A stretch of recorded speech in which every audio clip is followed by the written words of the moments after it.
Chairman Peoples Party Bilawal Bhutto Zardari ने सिंध हुकूमत के तर्जुमानों को कारकर्दगी मुअस्सर अंदाज में अवाम के सामने लाने की हिदायत जारी कर दी हैं। तफसील जान लेते हैं। डॉन न्यूज़ के नुमाइंदे खबर हुसैन हमारे साथ मौजूद हैं। खबर अपडेट कीजिएगा, मजीद क्या तफसीलात हैं?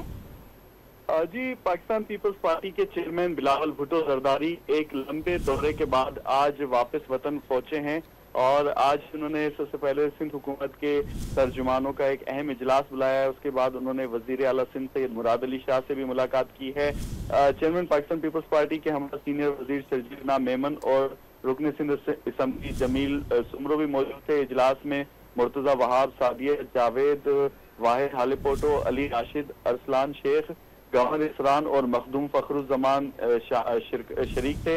उन्होंने बिलावल भुट्टो ने कहा कि सिंध हुकूमत की कारकर्दगी को मौसर अंदाज में आवाम के सामने लाया जाए।